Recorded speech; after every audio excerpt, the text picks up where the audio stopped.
Okay, you're ready to commence the meeting. Okay, thanks. Welcome everybody. Can you all hear me? You're very faint again.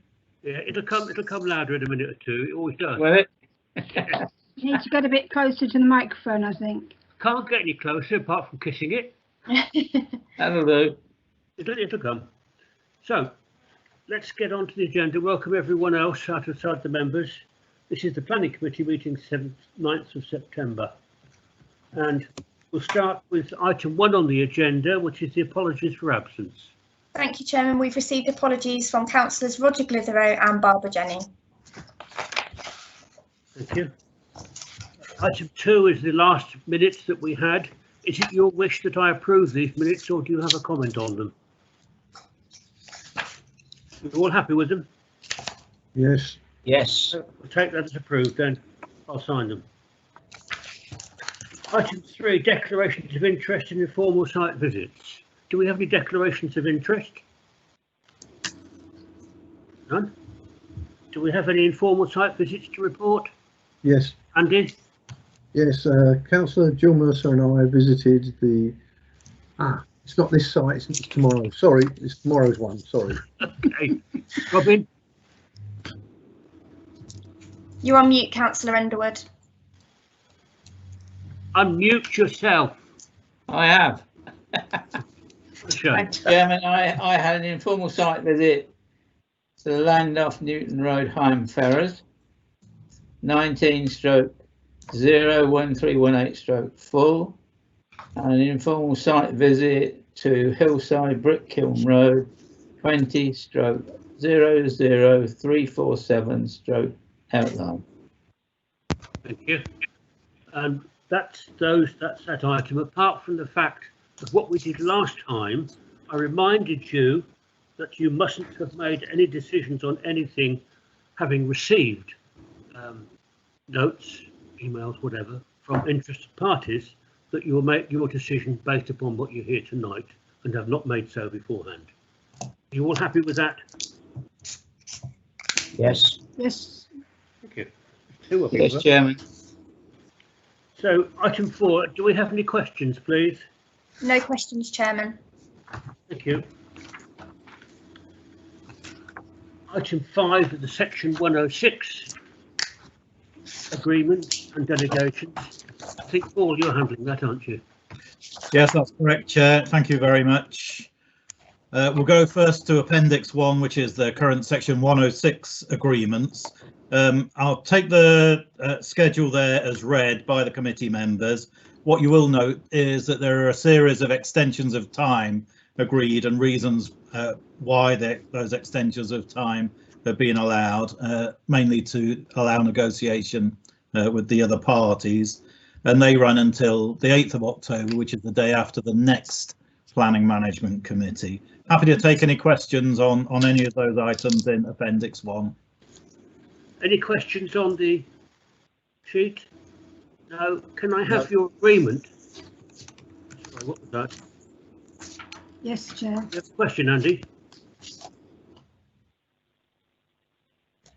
I'm just agreeing. Thank you.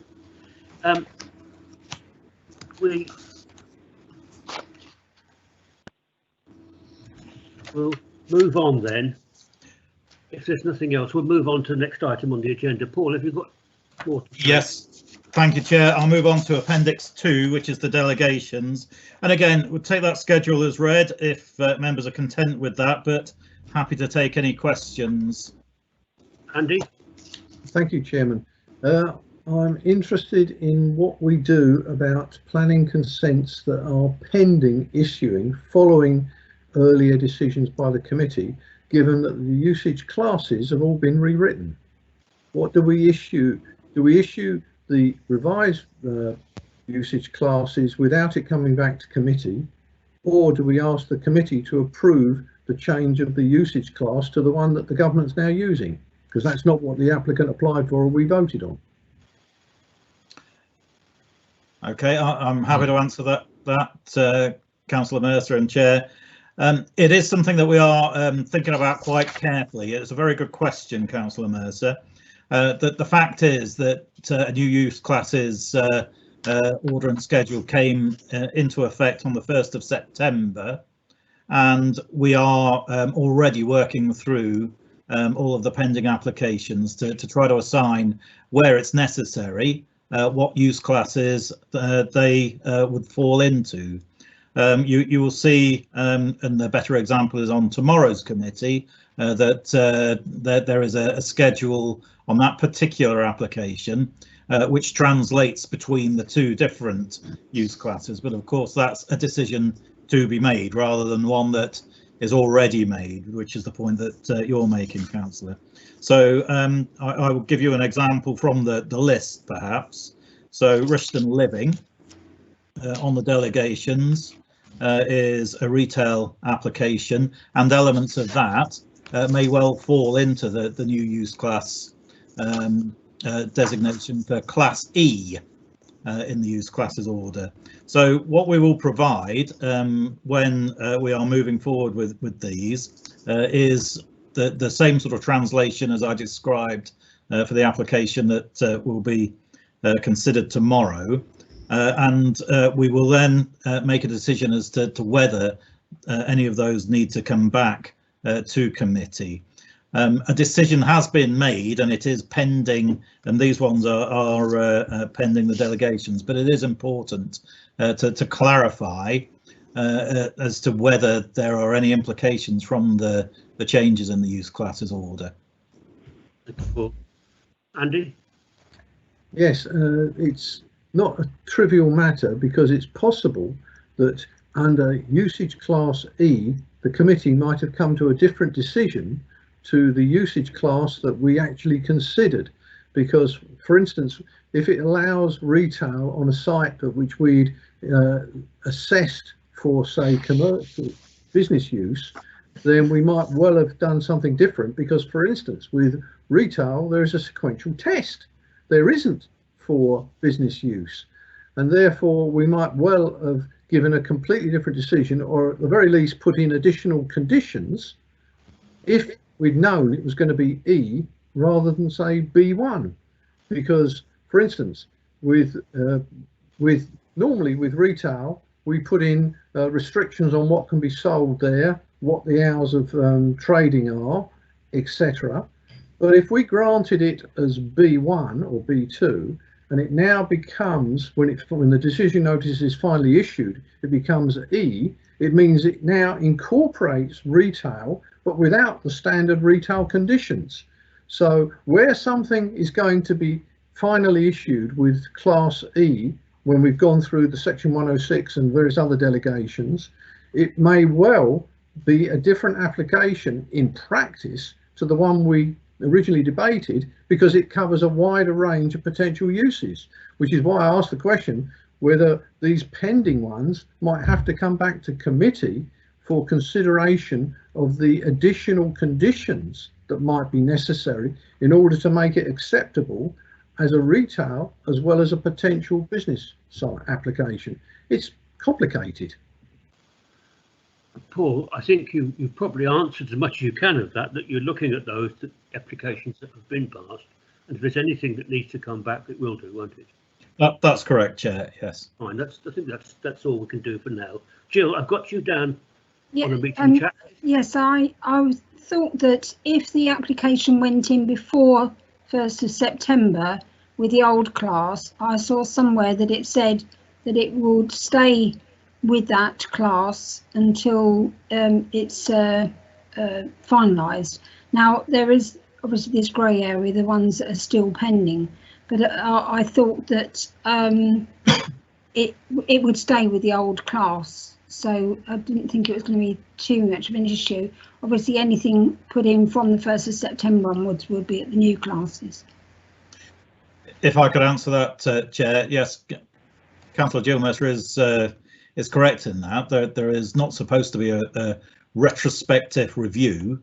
However, there is this grey area that we need to seek some further legal advice on, because these permissions have not been issued. They are still, as Councillor Andy Mercer says, still pending. So we do need to be very clear about where the actual permissions sit within the use classes order, and at least identify the implications for change from them. So that's why we will do the exercise and report back to Planning Management Committee.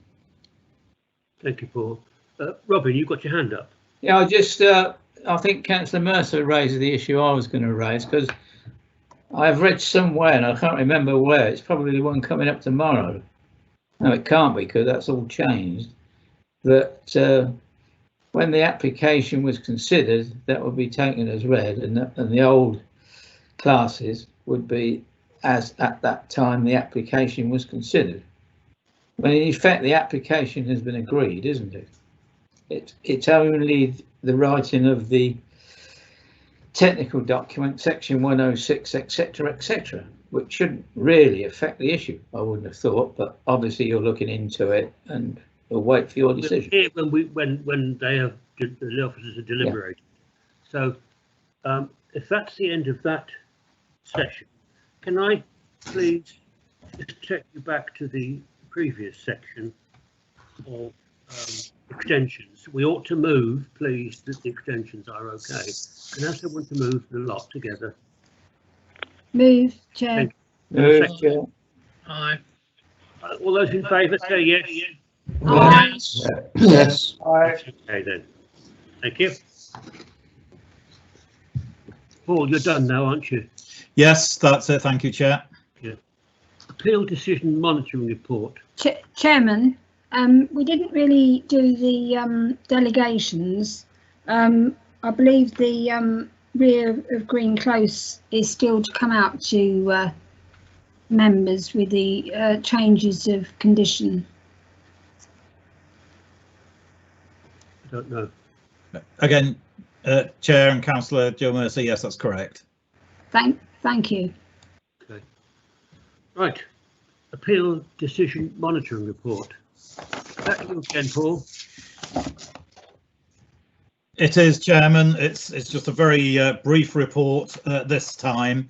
It's just to say that the Arwell Mill appeal was actually withdrawn. Okay, good. Any comments, members? No? Okay. Let's move on then to item 7, the planning applications for tonight. And we have, as you all know, 3 of them. The first one is on page 2, which is 01318 4. Is Wayne, are you doing this one? Yes, I am. That's fine. Yeah. Okay. Right. Introduce it, please.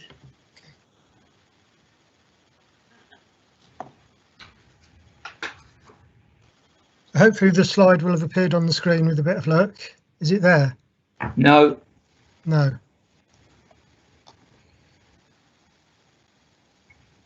The screen's there.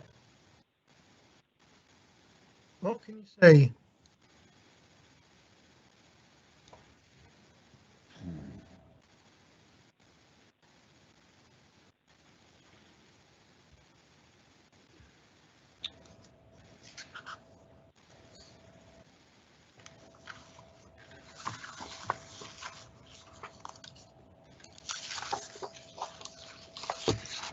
Okay, is that better? See your name. That's it. That's it. It's the start. Yeah. Okay. Good. I'll show the photographs in a minute, but I'll just do a little bit of background to it first. So basically, this is an application for headquarters for the Northamptonshire Football Association. It will involve a pavilion, artificial pitch, and space for grass pitches at the rear of the site. There will also be an on-site coaching car park. It's located on Newton Road in Higham Ferrers, just along from the Higham Town Football Club. The proposed Rushton East Sustainable Urban Extension is on the opposite side of the road. Much of the discussion during the course of the application has been on the topics of highways, drainage and archaeology. The Highway Authority have not raised any concerns about the ability of nearby roads and junctions to cope with the traffic associated with the development. They did ask for more information on the ability of the car park to cope with vehicles manoeuvring, and in particular coaches. In response, some tracking drawings have been produced, which they are satisfied with. The second point they raised was to do with the accessibility of the site by means of transport other than the private car. In relation to this, they initially asked for the developer to provide a 3-metre wide dedicated footpath cycleway to link with the closest footpath on Rushton Road. The applicant responded to this by pointing out the verge along Newton Road is not wide enough to accommodate this for the whole length. They also queried whether such a request was justified, bearing in mind this is a facility to serve the whole county and not just Higham Ferrers. In view of this, we asked the Highway Authority if they would support a reason for refusal if this path was not provided. They responded by saying, while ideally they'd like the path, it is not a matter they felt they could support the council on at appeal. The applicant has provided some more information to justify the situation with not providing the path, and you'll see that in the update sheet. In view of all these points, it is not considered the proposal can be opposed on highway grounds. On the topic of drainage, the County Council, as lead local flood authority, is requiring more work to be done to show the site can cope from a surface well to drainage point of view. Whilst the solution to this is thought to be possible, it will require the applicants to commission more work from a drainage consultant. They do not have the funding to do this at present and feel they could only justify it if they had more certainty about whether planning permission could be granted. A similar situation applies to archaeology. A geophysical survey has been carried out, and this has shown some possible remains which are recommended to be investigated further via trial trenching. Again, they do not have the funding to do this at present and feel they could only justify this if they had more certainty about whether planning permission is likely to be granted. In view of all this, what we're asking members to do is determine whether it is considered the application is acceptable in all other aspects apart from drainage and archaeology. If you do, we're asking for a decision to be delegated to officers subject to the conditions detailed in the report, providing that the matters of drainage and archaeology are satisfactorily resolved. If they're not satisfactorily resolved, we'll bring the matter back for you to consider again. The last thing I'll say is that in the conditions, there's one about use classes, and further to what Councillor Mercer says, we recommended a slightly updated condition compared to the one in the report, which does refer to the new use classes order. Thank you. I'll just show you a few photographs and things for the site. So this is the existing access to the site, and you can see that it's an open field at the moment. The access they're going to use is slightly moved to get proper visibility from it. This is the site from above. It's the pale blue line, and you'll see Higham Town Football Club to the left with the green round it, and then Malta College with the grey line round it, just above that. This is Newton Road facing in the direction of Rushton Road, and you'll see from that there isn't enough space to get this 3-metre wide footpath. This is the junction of Rushton Road, it's where the closest point where a footpath comes to the site, and you'll just see the footpath on the left and the right hand side there. This is Higham Town Football Club, which is almost next door to the site. And this is the layout of the site. You'll see there's an artificial pitch on the right hand side, pavilion in the middle, car park on the left, and then grass pitches to the rear. This is the site in relation to the Rushton East master plan and area. The yellow area is the Rushton East master plan. Dashed line is the boundary in the joint core strategy, and where it says the site on the plan, that's where it is. These are proposed elevations. But essentially, this building's just over single-storey tall. It'll be the tallest thing on the site apart from the floodlights for the artificial pitch. These are various things on the site. You can see the floodlights on the left-hand side. They're about 15 metres tall. And this is an extract from the car park with a bund at the rear of it. And you can just see the tracking that they've done for the coaches at the top there. Okay, thank you. Okay, Wayne. Right, I think we have, and there's the recommendation up there now. I think we have a speaker here, which is Bob Cotter, who is the applicant. Can you hear me, Bob? Yes, I can. Can you hear me? Yep. Crack on. Okay, thank you very much, Mr. Chairman, members of the committee. Can I thank you very much for allowing me to speak in favour of Northamptonshire FA's application to build a football development centre off Newton Road. A project is drawn up with support from the Duchy of Lancaster, East Northampton Council. It will be financially supported by these bodies alongside the other major grant contributors, the FA and the Football Foundation. We are a non-profit making organisation, and outside funding for this project is critical. Without planning permission, we cannot access many of the funds earmarked towards it. We are aware of the outstanding issues highlighted in your report and appreciate the recommendation before you to bring this to a decision. However, planning delays and the uncertainties brought on by COVID-19 have imposed financial pressures on this project, making it difficult to undertake some of the work. Finding a potential Iron Age Romano-British farmstead was not helpful either. The Archaeology and FRA are two areas which we appreciate must be completed and have no objection to doing these. Recent budget constraints brought about by COVID-19 have impacted on our ability to do them, and we would respectfully ask the committee, as we have consistently requested throughout, that these become preconditions of planning from the outset when deciding this application. NCC Highway's requirement to build a footpath cycleway from the Chelveston Road to the site is, in our opinion, totally unnecessary and at a cost that would seriously impact the project's limited funds. Without securing additional funds, which in the current climate will be exceedingly difficult, it would jeopardise the prospect of this project going forward. The Football Development Centre has a proven need that will improve the sports facilities in the area. This will not threaten any existing provision, and we would want to work with the local community as we enhance it. There are at least 130 football teams within a 5-mile radius which will benefit from the facility, and we have had inquiries from several other sports about making use of the facility once it is built. As well as housing our offices, it will also act as a training and education facility for the many aspects of our business and will be a focal point for football development. The numbers of participants under our county-wide jurisdiction exceeds 35,000 people of all ages, genders and abilities across Northamptonshire. The health, social and wellbeing benefits of this development should not be underestimated. It will be fully inclusive and a well-used asset for both the local and county-wide community. We therefore ask that the very least the recommendations of the planning officer are granted, but would respectfully request that all outstanding issues with regard to the flood risk assessments and archaeology be made preconditions of planning. Once the association has full planning permission, we will be in a position to secure the funding to bring this much needed sporting asset to East Northamptonshire. Thank you very much for listening. Thank you very much. Great. Now we go on to the member discussion. Councillor Jackson, this is your patch, isn't it? No, or is it Bert's? I don't think he's present, Chairman. So,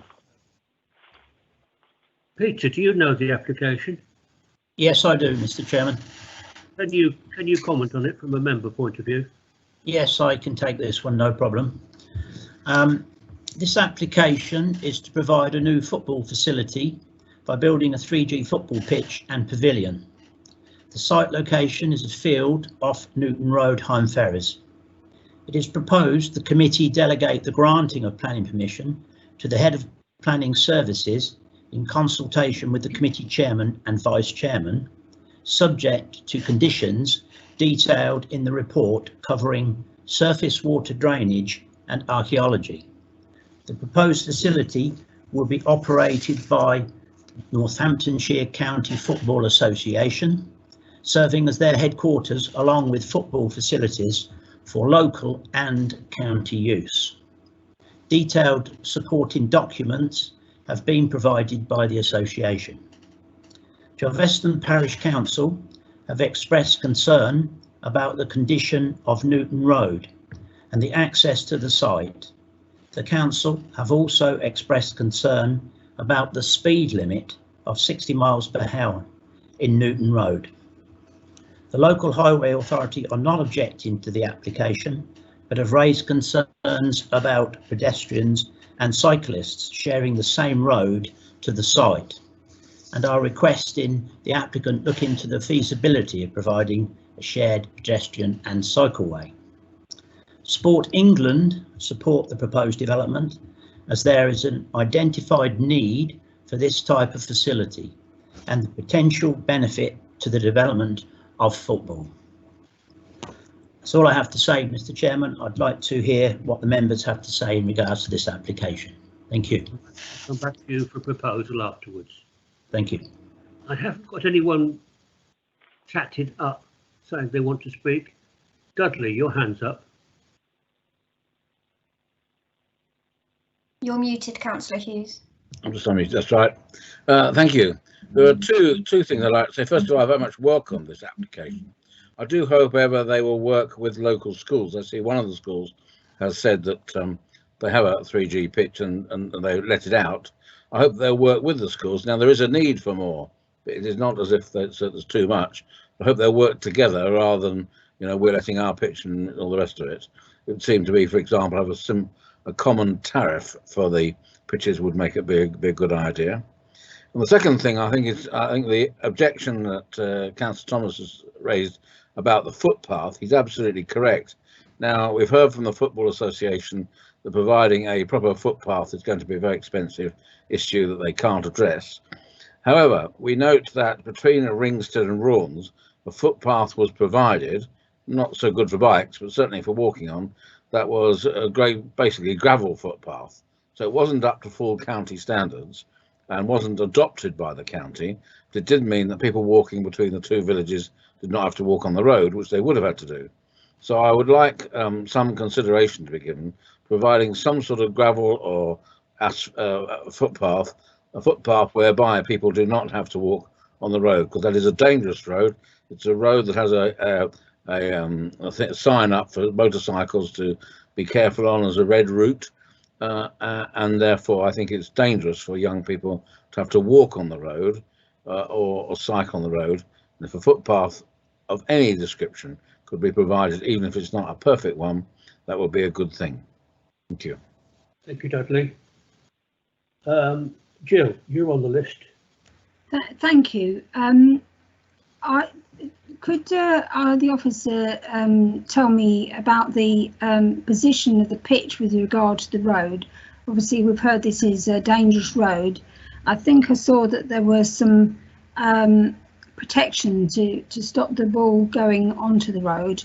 But can he tell me if he thinks that that is in, you know, what the location is? Is the pitch further away from the road, or rather than the where the clubhouse is? Yeah, the grass pitches are at the back of the site. Go on. Can you make a note of the questions you've been asked? Yes. Okay. At the end of it, the debate will come back to you for all the answers. All Okay, right. fine, yeah. In that case, then I'll carry on. The other thing is there are two spaces for coaches. I just wondered if the officer could also say if that's been considered enough. I do note there's somewhere it said that most young people would arrive by minibus or car, so that's possibly not an issue. Obviously, there is this issue of the road. I think the county council probably got a bit of a cheek complaining about there are no buses since they keep taking the subsidies away and cancelling the buses. But people, we're told, will mostly come by car or to these minibuses. So apparently they're all coming from sort of out of town, so they're unlikely to be many walking. I take Councillor Hughes's point and about the path, and I do know the one that he's referring to between Ringsted, and it has been very helpful, but that was a company that provided that, and they probably got deeper pockets.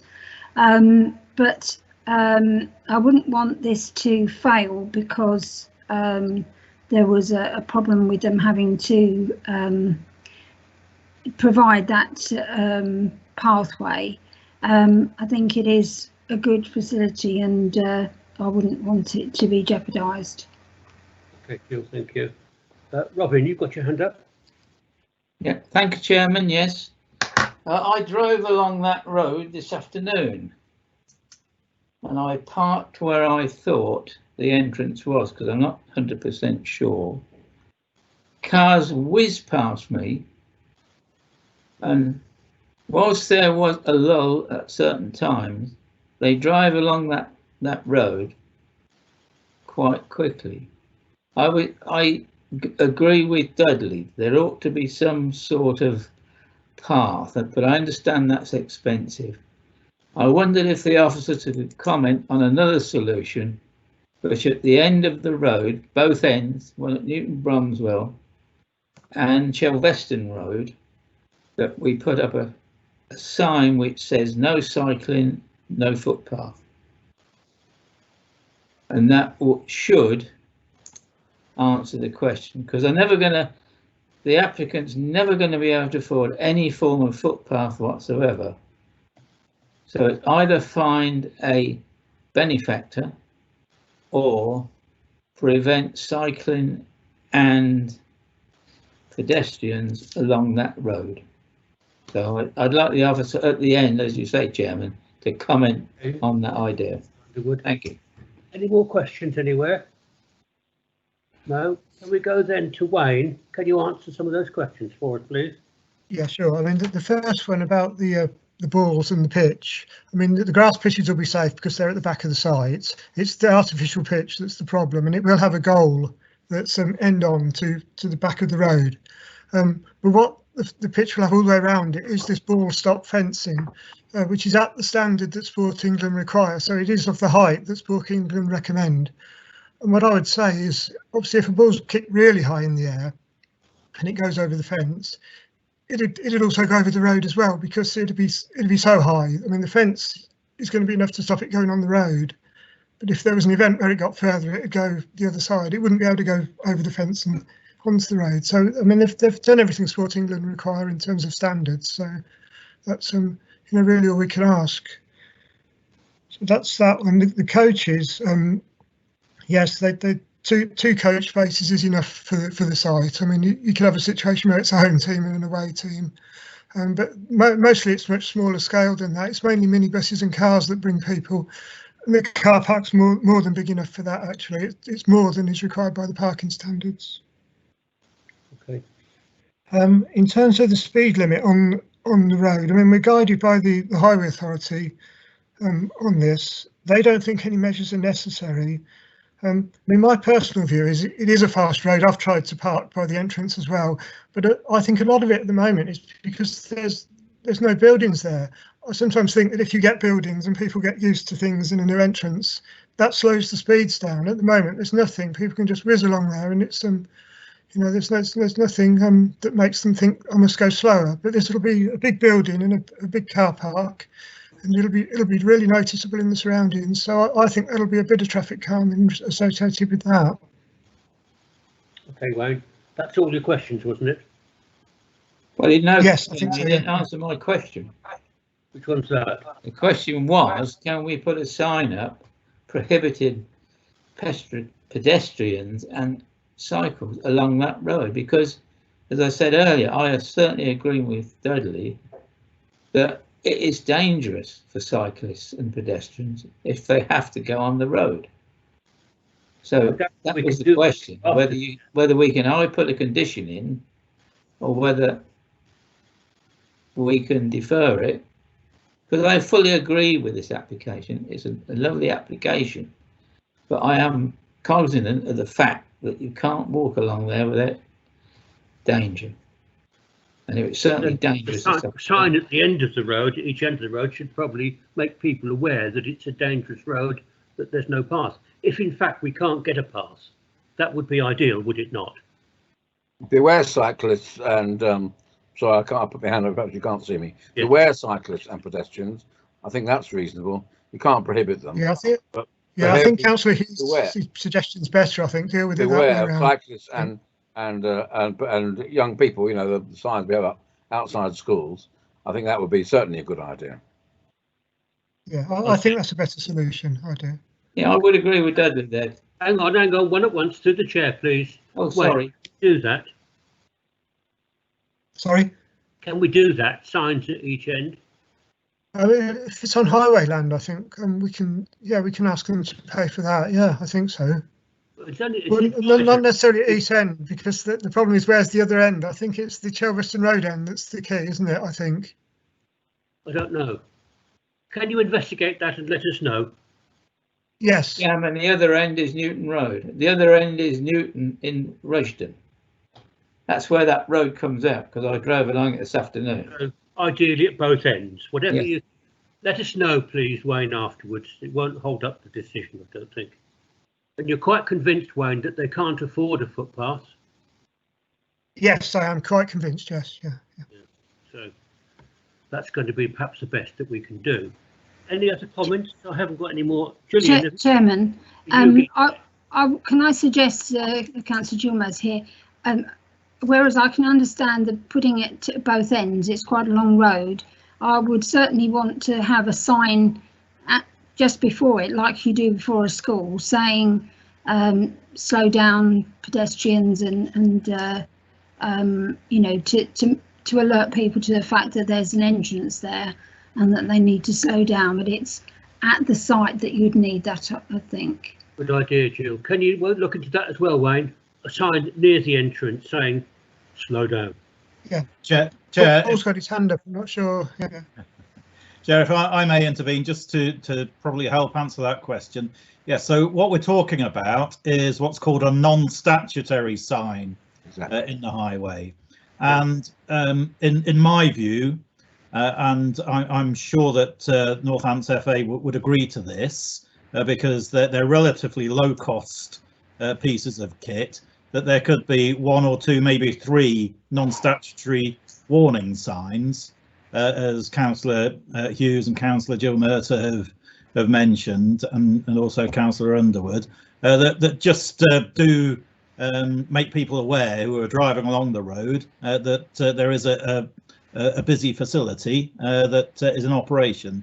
So yes, I'm sure that we can include those, and as I say, I'm sure that Northampton FA would be more than willing to have those erected at the appropriate places near the site. Or can we have this as a condition in the application? Yes, we can do that. Yes. Yeah. Yes. All hunky dory. So put that condition in, please. Okay. Okay, we're all done. So back to Peter for a proposal, please. Thank you, Mr. Chairman. I know there are concerns about the road, but I believe that members are agreed with this planning application and that it should be granted. Therefore, I propose that it be so. Thank you. I'll second that, Chairman. Thank you. And can we have a vote, please? We'll do the vote like we did last time, but I want you to say yes to the proposal or no to the proposal. And I will then ask afterwards how many no's there are. So if Chairman, before we actually move to the vote, if we can make sure, because we have already got in the proposal for delegation and or consultation with ourselves on the 2 matters that were outstanding, we'd need to add into that also and the wording of this condition. Yes. You got that, Wayne? Yeah, absolutely fine. Thank you. So the proposal is what Peter has said, including or extra with the condition that we've just agreed, and the conditions that are already there. So we'll go to a vote. So can we have a vote, please, of yes to the proposal or no? Yes. Yes. Yes. Yes. Yes. Yes. Are there any no's? No no's. Any abstentions? So that's carried. Thank you. Let's move on to the second application for tonight, which is the former Rushton ambulance station on page 28. And I think Peter Bache is the officer involved. Yes, evening, Chair. Let's do it then, Peter. Yeah, as per last week, I'll just put up a PowerPoint and do a very quick presentation, seeing as you've all got the report in front of you. Please have a look at the late representations that went round. There was an extra one added on today with the social services providing their support.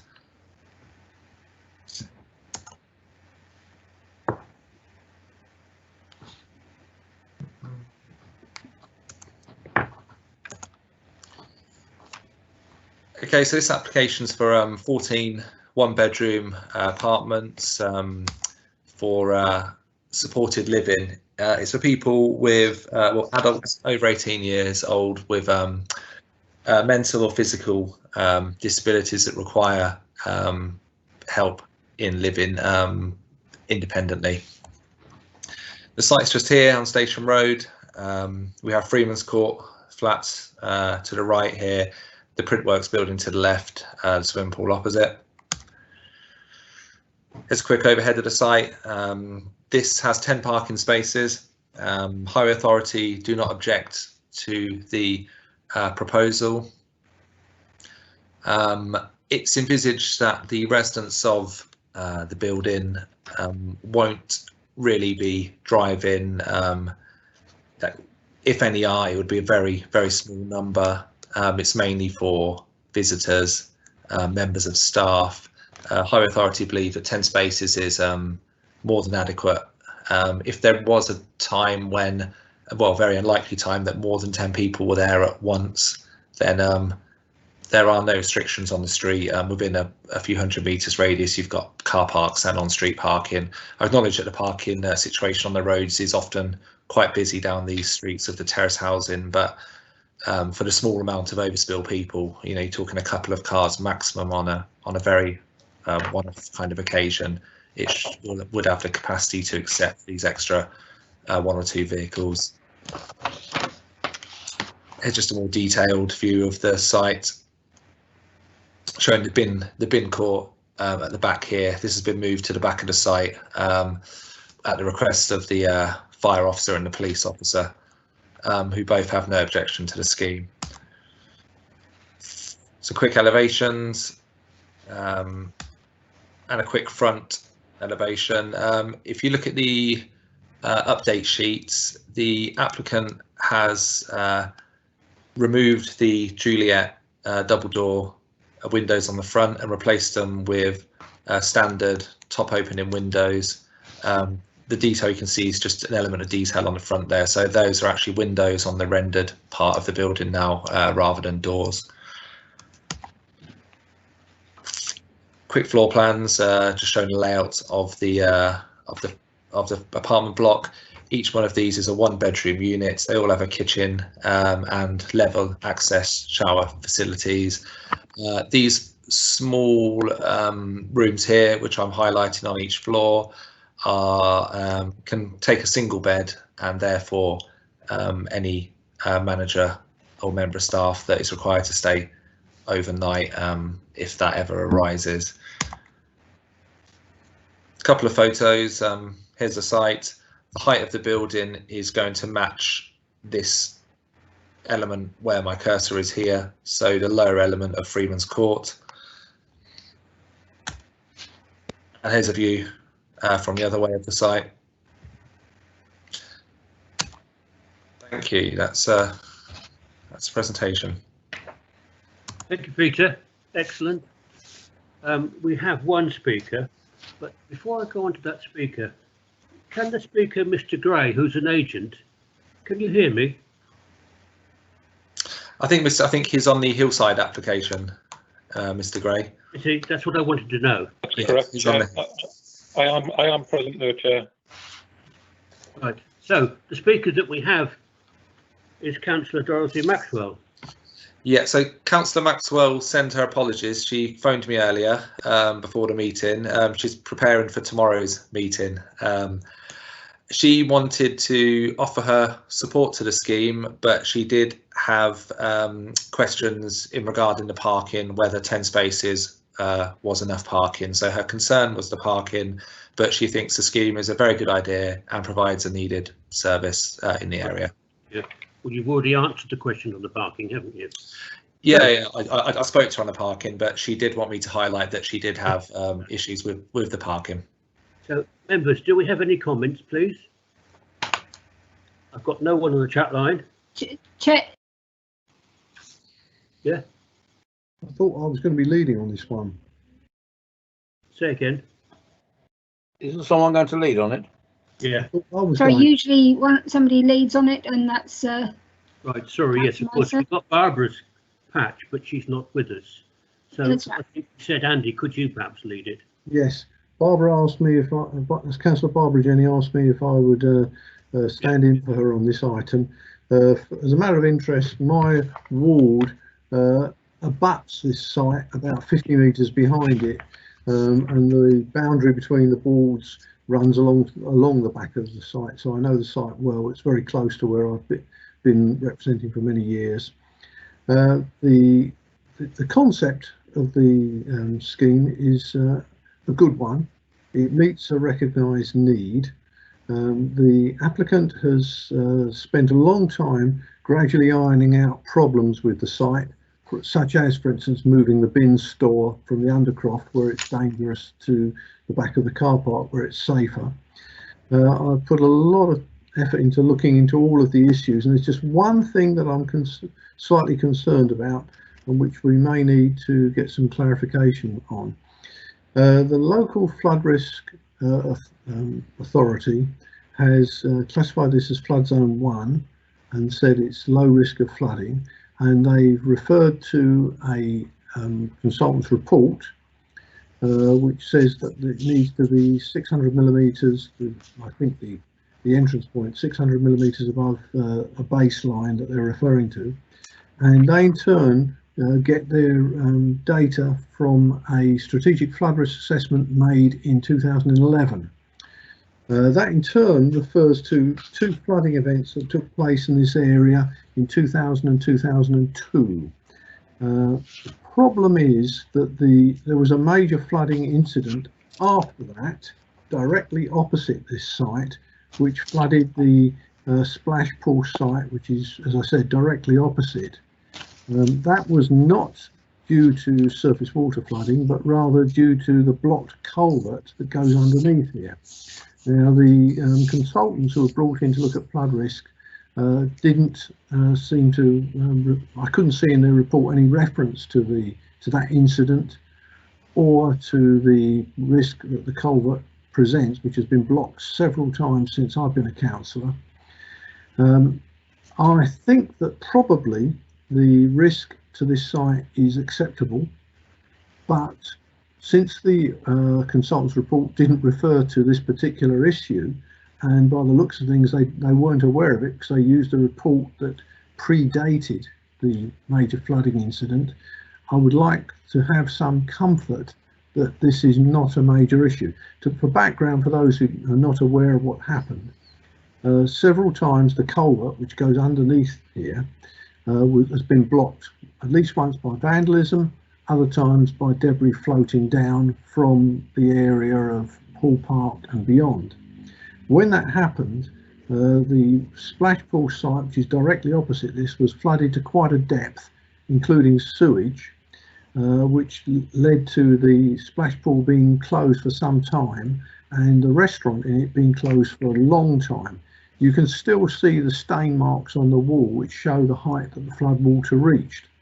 Now, splash pool is slightly lower than this site, so it probably is okay, but it would have been helpful if the consultant had taken this into account and just done a check on that. I only noticed that they had, when I went and checked their report, that they hadn't referred to this earlier, this more recent flood, and only the earlier ones, which were not so severe in my opinion. So I'm a little bit nervous about this one, and I'd appreciate someone giving me some comfort about it, please. Okay, thank you, Andy. Does anyone else have any comments before we go back to the officer? Jill? Thank you, Chair. I'd just like to ask the officer a couple of questions. One is at 6.5, the police have asked for various things, access gates. I'm pretty certain that has been provided, but there are 4 different points they've raised there, so I just want clarification that they are all available. And because the gates are going to be provided for security, I'd also like confidence that the either side of the building where there's a gap between the next door flats, like, also will have some sort of fence. I believe that will possibly be in the boundary conditions, etc. The other thing was the staffing. I believe that they're considering 3 staff. I just want to clarify that, because obviously that relates to the number of parking spaces. If there are 3 members of staff, then you know there's 7 for visitors, so that would be fine. And also what accommodation there is for the staff. Pete did say about the 2 bedrooms, the 2 that you could have a certain bedroom, but I think somewhere in the paperwork it mentioned a manager's flat and providing space for 2 other staff. So I just like some clarification on that, please. Thank you, Jill. Do we have any other questions from any other members? I think, yes, Councillor Underwood had his hand up. Thank you, Chair. I was going to ask the same questions as Councillor Mrs. Mercer said. Okay, well, you'll get the answers then, won't you? I just want to, I haven't got a copy of the update sheet. Does the my question is probably simpler. Does the accommodation in that building comply with the social services comment made in the update sheet? Because I didn't take a copy of it, so I can't look at it. Thank you. So, Peter, you've got the questions. What are the answers, please? Yes, so I suppose the first one would be the flooding one. In terms of the assessment, they would look at events that were proper flooding events. Obviously, the blocked culvert was almost an unprecedented maintenance issue. I say unprecedented. I know it has happened before. Being from Rushton myself, I have seen that area flooded, and I remember the event that Councillor Mercer is talking about. He is correct saying Splash Pool does sit quite a bit lower than this site. So I think if there was a blocked culvert, again, an issue like that, it's probably unlikely that it would flood this building.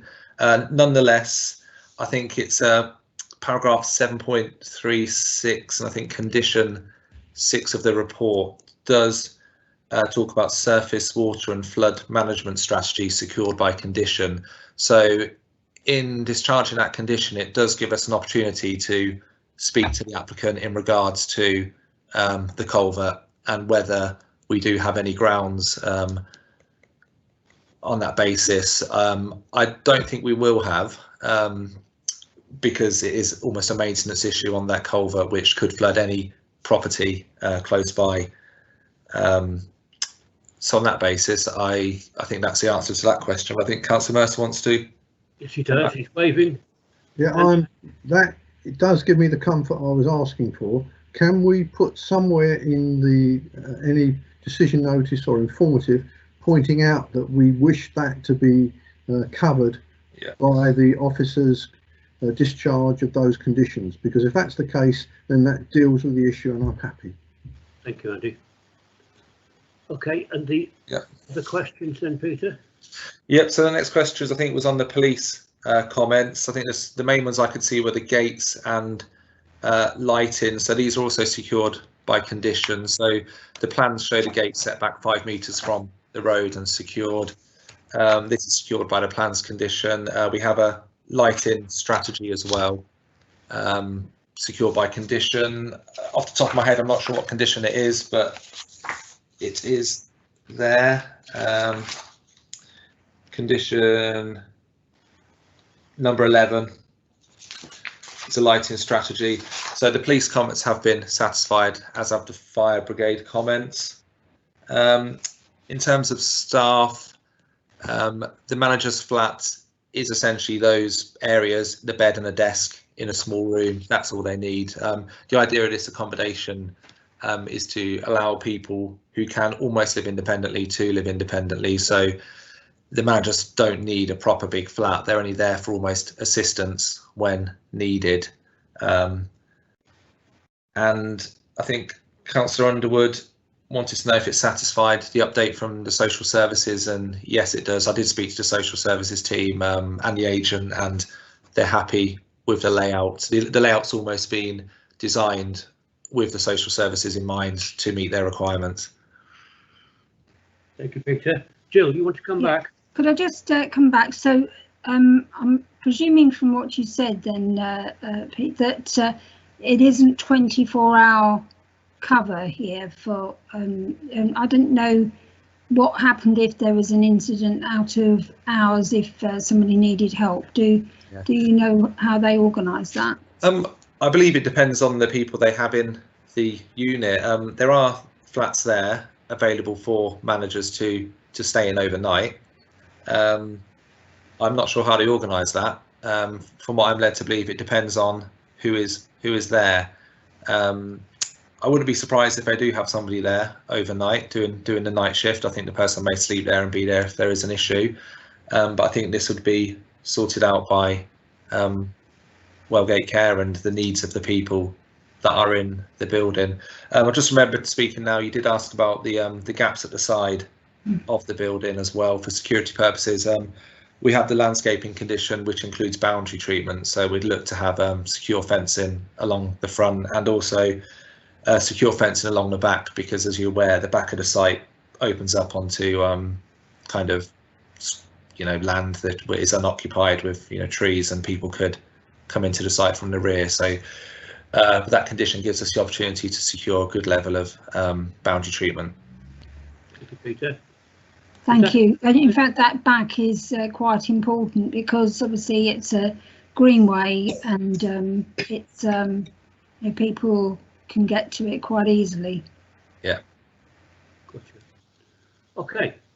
If that's all the comments from members, can I come to Andy Mercer, please, for a proposal?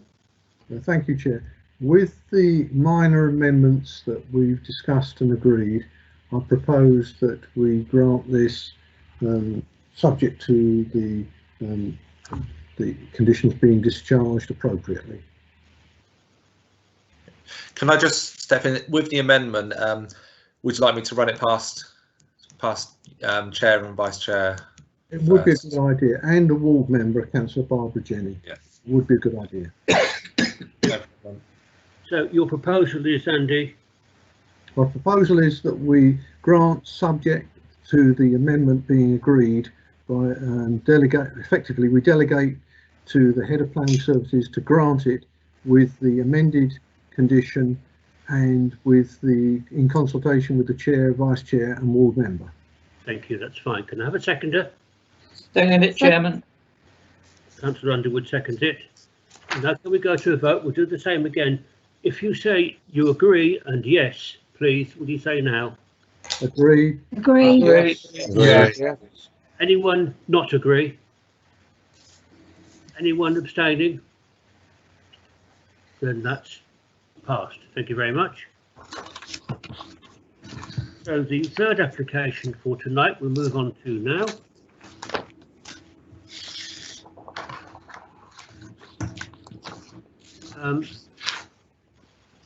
I can't see. Did I see Peter Watson? Well, Lance, it's yours, this one, is it? That's correct, Chair. Yes, it is. Yeah. Sure. Yeah. Okay, cool. Yeah. I hadn't seen you before.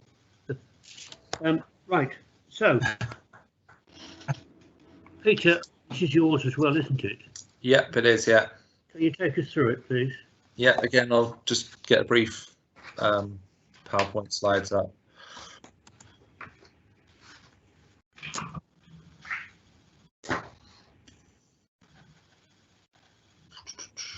Right.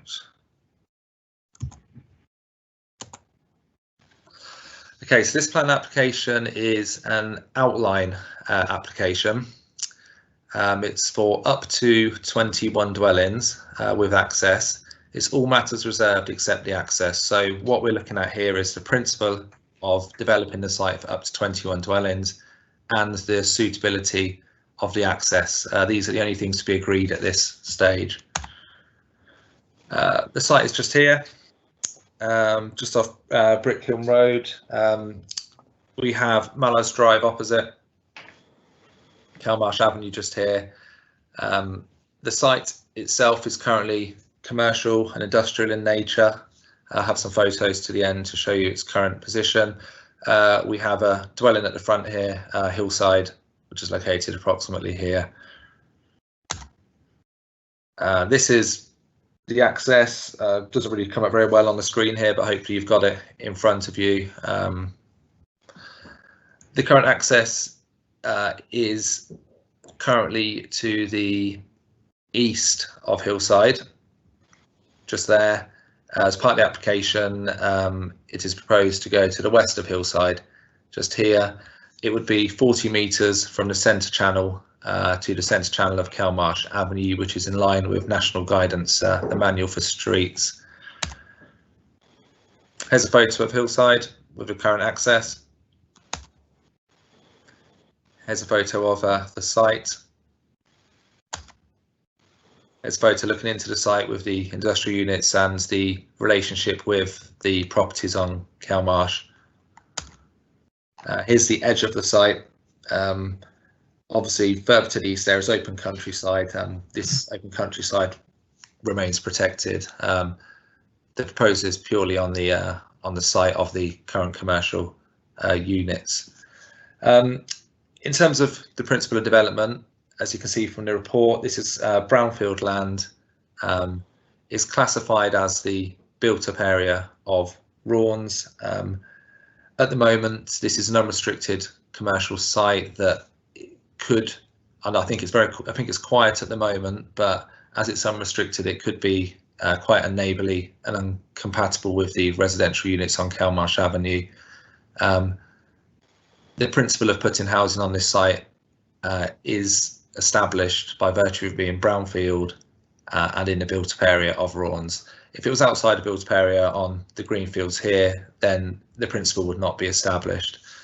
In terms of the access, the update sheet outlines the highway's current position, having discussed with highways after the meeting on Friday. Essentially, as this is a commercial site, the level of activity, including trucks and lorries that could come out of the current access, could be quite high. Highways deem it an improvement and a betterment to move the access to the position they're proposing and have housing there. At present, the current access almost creates a staggered crossroads with Mallard's Drive, so having the access moved, although not ideal in terms of if it was a brand new access, it actually is a improvement on the current situation. Highways offer no objection to the scheme, so on that basis, we could not offer a reason for refusal on the grounds of highway safety. So in conclusion, the principle of development is established by virtue of it being built-up area and brownfield land, and the access is acceptable with confirmation from the Highway Authority. Thank you. Thank you, Peter. Right, on to the speakers, and we have a speaker for this one, who is Mr. Andrew Gray, who is the agent. Can you hear us, Andy? Chairman, there are two speakers on this item. Okay, we'll go Andy Gray first. Can you hear me, Mr. Gray? Yeah, can you hear me okay? Yeah, crack on. Okay, thank you, Chair. Good evening, members. My name is Andrew Gray. I'm a Chartered Town Planner speaking on behalf of the applicant. The scheme before you tonight is supported by the case officer, who has agreed with me that the application should be recommended for approval with a resolution to grant outline planning permission, subject to then agreeing a Section 106 agreement with the Council. This reflects the way that the Council recently determined a scheme nearby at committee. The applicant will seek to finalise the Section 106 as soon as possible if the application is approved, although this will be subject to input from other parties, including the Council's legal team. On this basis, we politely request that committee members support the application. The proposal will see the replacement of a number of sheds and outbuildings with a scheme for up to 21 dwellings, which includes the delivery of affordable housing. Development will make efficient reuse of developed land, which is relatively sparse of vegetation other than a boundary hedgerow, which is to be retained and enhanced. The Highway Authority has agreed with the applicant that the proposed access arrangement results in betterment and is acceptable, given the submitted highway impact statement confirms the proposed development would result in a net decrease in vehicular movements by offsetting traffic from the existing industrial units, which would be removed as part of the proposals.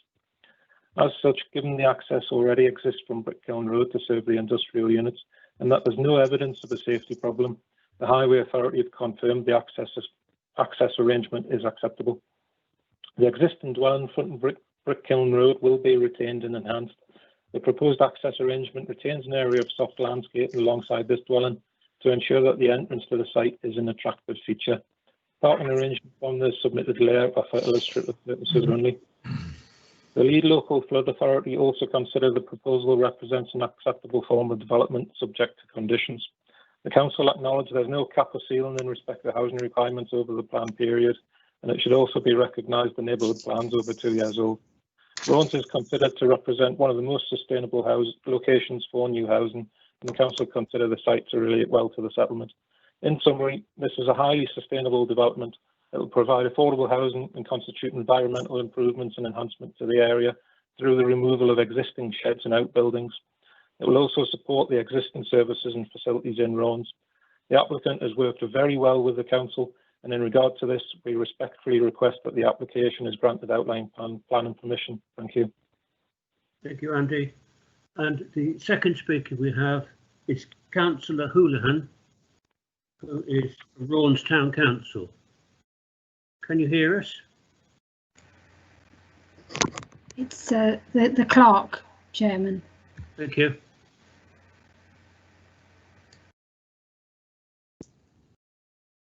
So, can you speak, please?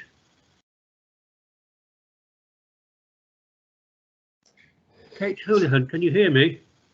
Kate, if you can press *6 to unmute yourself on your phone.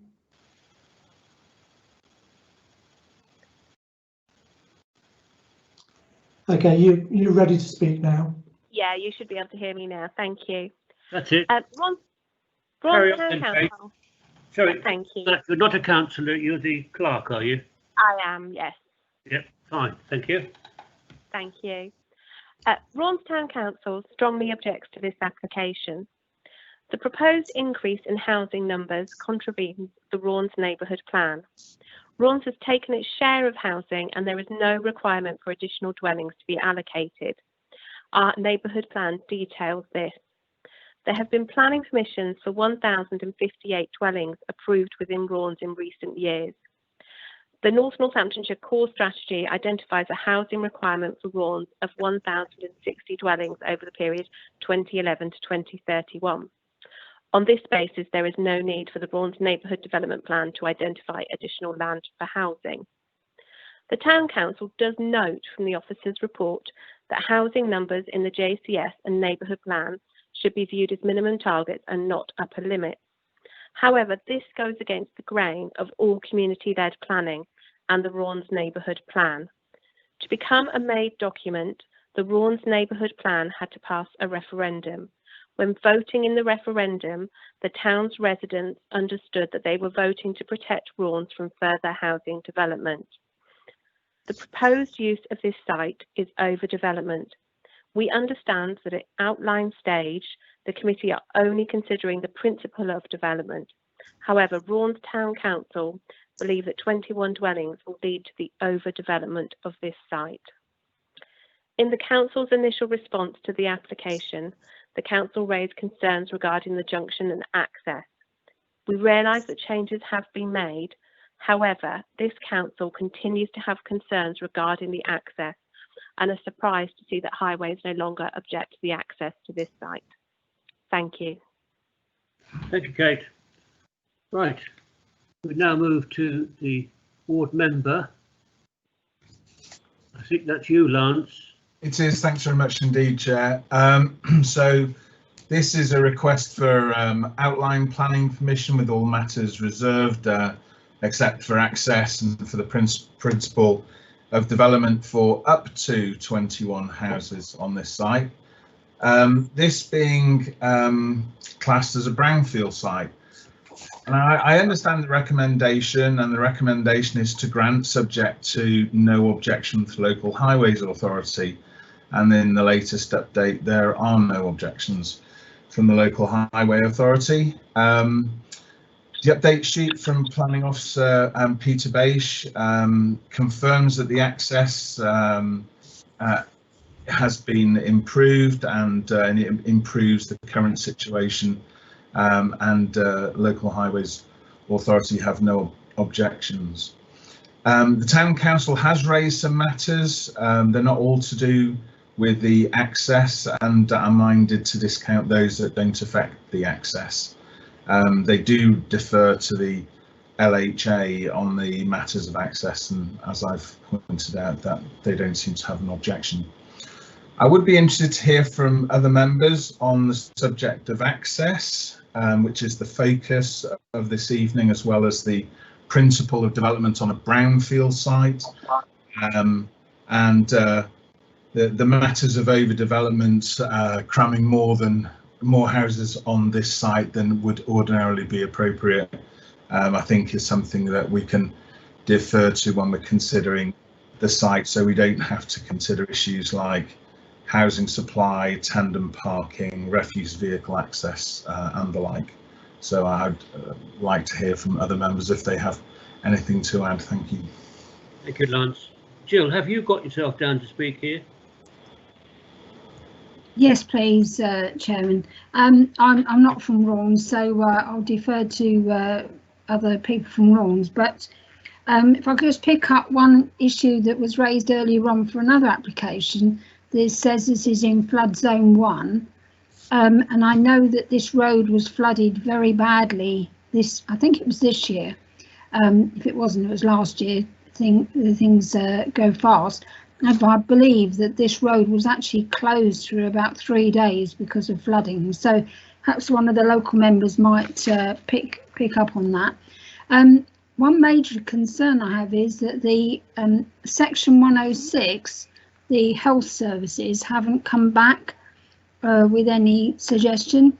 Now, obviously, as section 106 has to be done at outline, I would not like to miss out on that, because I know that there have been quite a lot of issues over the years with money needed for health facilities in Raunds, and so I would like to,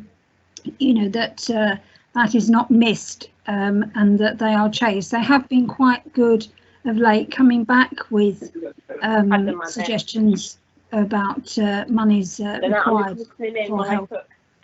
Sorry, I've got some background. It's Robin. Robin, sit down and shut up. We can hear you. There have been they've been quite good coming back lately with requests for money, so I would not want that missed, and would ask the officers to follow that up before any section 106 is done, if this is granted. Thank you. Thank you, Jill. Peter, you're down next on the list.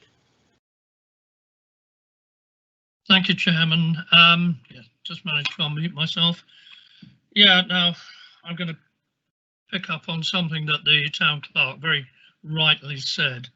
There was an allocated number of houses for Raunds, and as she rightly said, the neighbourhood plan was produced, went to referendum and was approved on that basis. I really feel extremely strongly that suddenly this word minimum has come in. It was never voted on, it was never part of the referendum, and quite bluntly, it's just throwing local democracy completely to the wolves. I just find this beggars belief. Councillor Mercer mentioned the doctors, the health service are not applying for any money yet again. Now, the health service, the local surgery, have now introduced the fact that you can only get an appointment on the day, if you're lucky. Set number of appointments, you can only book for that day. You cannot book and say, oh, right, there isn't something today, could I have next Tuesday, or when's the next one? No, they don't do that. You now can only phone first thing in the morning and get an appointment that day if you're lucky. And most times, I have to say, you're not. The highways talked about, you know, a betterment. Well, I disagree with them. There will be far more vehicles coming out of this development, if it were to be granted, than lorries that come from this side. I've lived in Raunds now for 18 years. I travel up that road very regularly. It's a main sort of in and out road to Raunds. I can't remember seeing a lorry coming out of that particular area. So the idea that this is a betterment with cars coming out, as they definitely will be, quite bluntly, is a load of rubbish. Flooding, yes, you're absolutely right, Councillor Mercer. The road down to the bottom, because it slopes down quite steeply, has been closed regularly last year. I think from memory it was closed for several days on 3 occasions. I know Councillor Greenwood Smith would have comment because it in fact stretches around as far as his house and has given him more problems. So I see no reason for these extra houses in Raunds, and I'm afraid I would need, well, I don't know what it would make me, what I would need to change my mind on this. I do feel extremely strongly about it. Thank you, Chairman. Thank you, Peter. Lance, you had your hand up. Did you want to say something again? Yeah, the Brick Kiln Lanes is actually quite a long road, and this development sits at the top of the hill and not at the bottom on the bend. So just for Jill's information, as she asked, she wanted to know whether it would affect it. And presumably if there's rainwater treatment in an appropriate way for a modern development, then it wouldn't add to and it wouldn't be affected by the rainwater on Brick Kiln Lane. Thank you. Andy? Thank you, Chairman. I noticed the word minimum slipped into the Rushton neighbourhood plan as well, and that's given us extreme grief, as you're well aware. It seems that at some point in the last few years, the government changed its mood via the inspectorate, and maximums became minimums just about everywhere. I also note that in the indicative plan they've got triple tandem parking. Presumably that's because they are trying to squeeze extra properties in rather than allowing parking to be next door rather than tandem. So it does tend to suggest that this is pushing a bit too much into the site compared with what it naturally should support. Thank you, Andy. Dudley? Yes, this is about minimum and maximum. They've gone to the absolute minimum the highways have of the between one junction and the other, absolute minimum. But of course, there's not just 2 roads there. There's a whole series of roads down there coming out of Brick Kiln Road, as you know, if you look at the plan, and it's ever so dangerous to have yet another junction there. And you're talking 21 houses. That's potentially 30 or 40 cars coming in and out, because nowadays there's very little work locally. People drive to work and so on. So the highways thing, I think is all right. We're not going to be able to stop it on that ground, but it goes with the fact that this is actually a very overdeveloped site.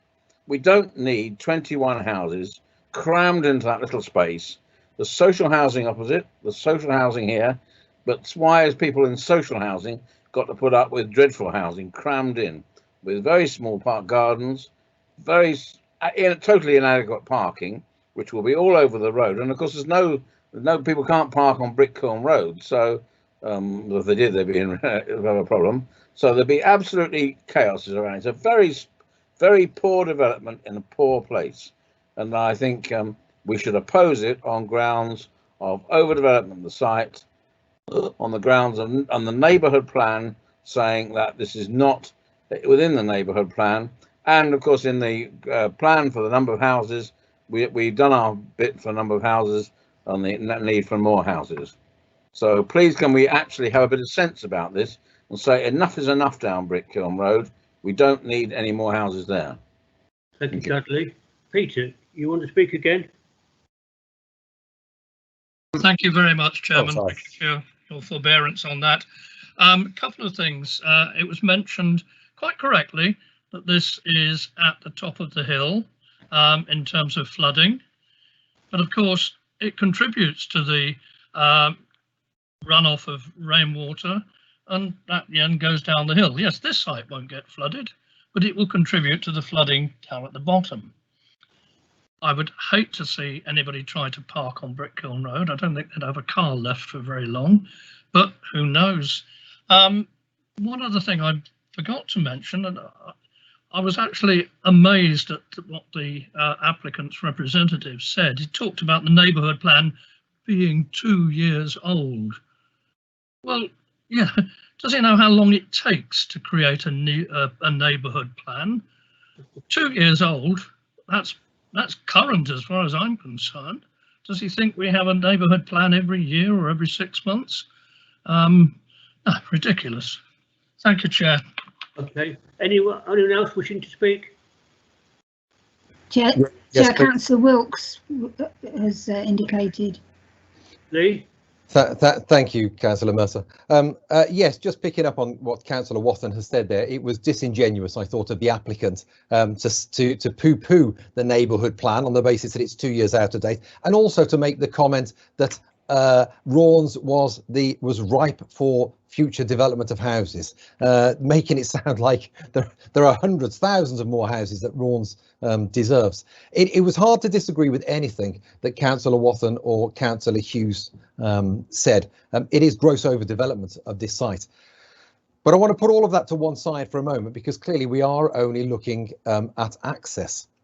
Now, Highways stated that they objected to this because they required 40 metres clear from near side channel to near side channel from Kelmarsh Avenue to the new development. And they couldn't achieve that. They couldn't achieve the 40 metres. They couldn't achieve anywhere near it. 25 metres, 26 metres.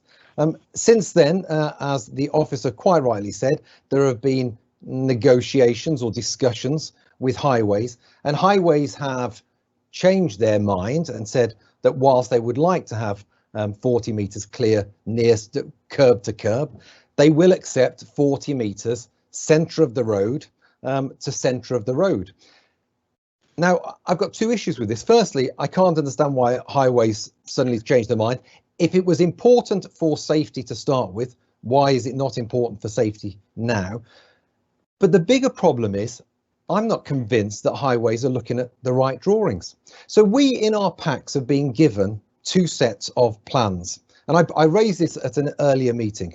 And I was told, well, don't worry, because if you measure from the centre of the new proposed road to the centre of Kelmarsh Avenue, it is 40 metres.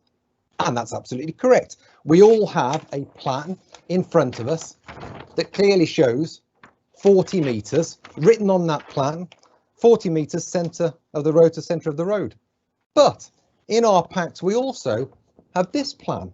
And this plan here is dated after the first plan, and it doesn't have 40 metres centre to centre. It has 34 metres if I measure it with a slide rule. So now I can see on the earlier plan, the one that was dated 29th of October 2019, there was a revised road layout on that plan. So, and I don't mean revised as in they moved it from one side of the existing property to the other. That's a given that they're changing the access. I mean, they revised it and they moved the road slightly further away from Kelmarsh, and presumably they did that to try and achieve the 40 metres. But the latest plan that we're sent doesn't show that revised road layout. It shows the old layout, which according to my slide rule here is 34 metres.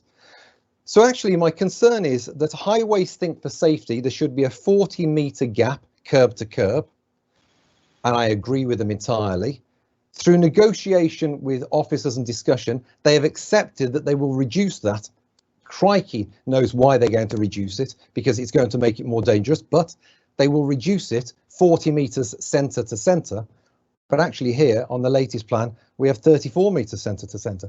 So I am concerned. I'm concerned that highways are changing their mind, and I am further concerned that we have got two contradictory plans here.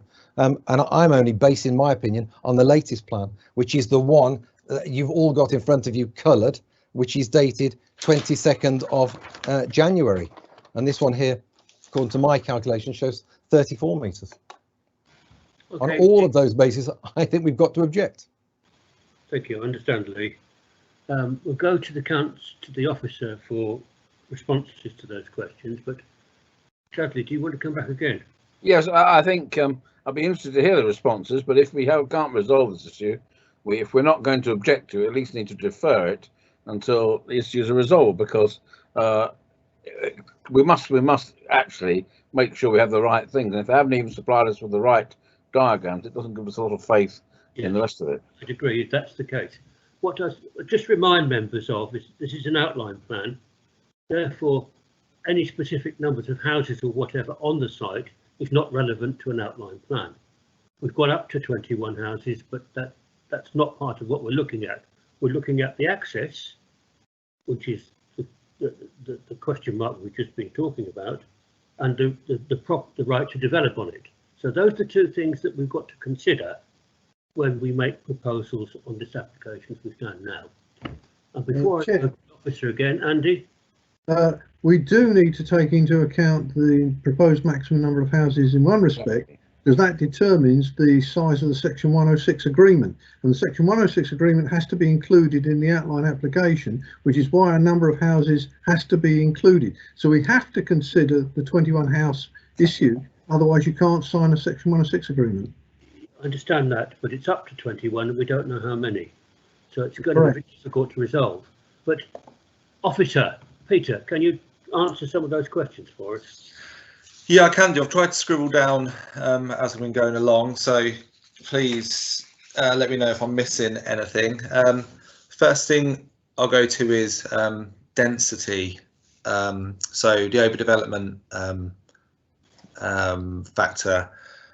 Paragraph 7.8 of the officer report.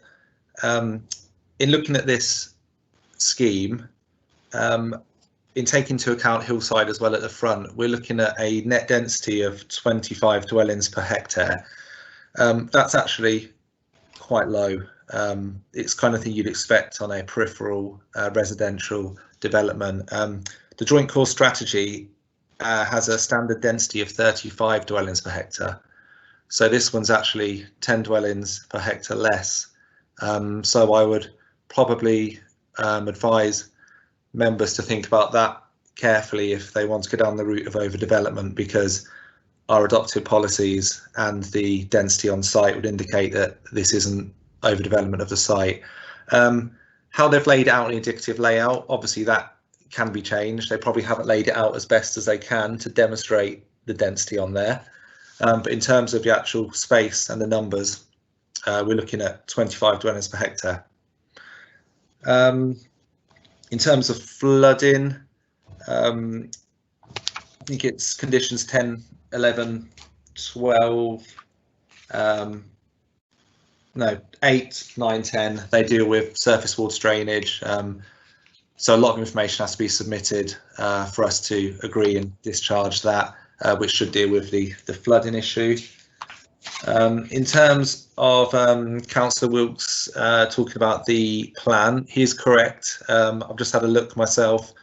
I have condition 4 on my recommendation, which lists the plans that we'd be approving as part of this application.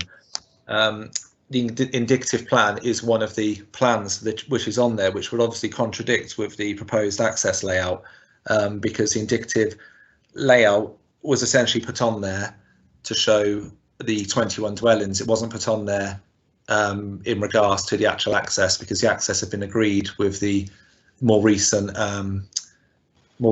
plan of the 24th of December 2020. The indicative layout I have is from the 13th of May 2020. So an amendment would have to be made to that condition to for either the applicant to revise the indicative layout to move that access across, if members are happy with that. so it's in line with the proposed site access layout, which is also an approved plan as per condition 4. In terms of the housing allocations, it is correct that in neighbourhood plans and planning policy, towns get allocated numbers of housing, but this doesn't preclude development on sites that are considered sustainable development and part of the built-up area. As per national and our local planning policy, we can't refuse sites that would be acceptable in terms of planning policy. It means that greenfield sites outside of Rawns shouldn't be allocated for housing because the need for housing is not there. But any sites that are appropriate for housing, we shouldn't be refusing. In terms of the actual site itself being commercial, industrial in nature, it may be quiet at the moment, which I think I kind of alluded to. However, the Highways Authority work on a worst case scenario. So this site could, as it's a commercial, it could be taken over by anybody, a big haulage company, anyone that can fit on that site and operate out of it of a commercial industrial nature. It could happen on there because of the use class it actually has. So that's how they work out the betterment on that basis in terms of the housing. I think that was it, unless I've missed anything else off any of the questions. Before we go to Lance, one more. You want to speak again, Peter? No, I'll say unless I've missed something, I'm happy to answer any questions that I've missed. I think Councillor Wilkes and Peter had a question. Yeah, I think the Peter was me. Yeah, sorry. Yeah. Okay. Sorry, I do apologise. Oh, sorry. Yeah, sorry. That's right. I mean, we've heard about the, okay, there's the planning system allows all of this, extra houses, but it makes no reference, or it seems to make no reference to whether the locality has the infrastructure to sustain all of these.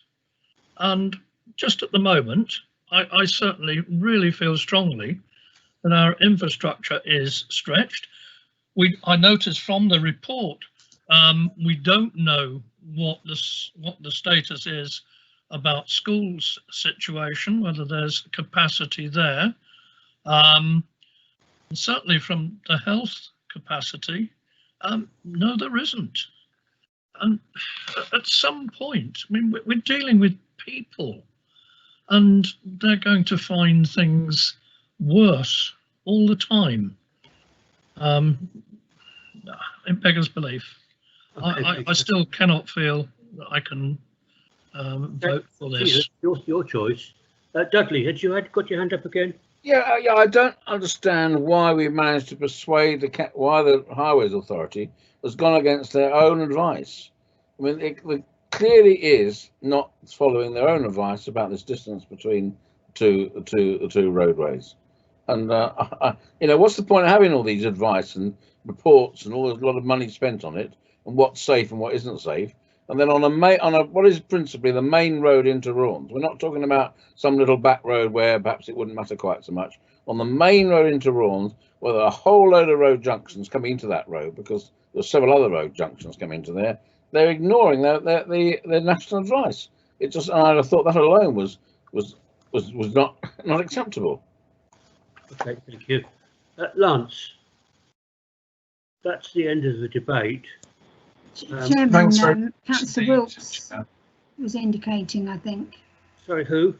Councillor Wilkes. Councillor Wilkes. Sorry, Lee, I haven't got you down. Did you? Yes, I did, Chairman, but it's okay. Councillor Mercer's on the ball. That's fine.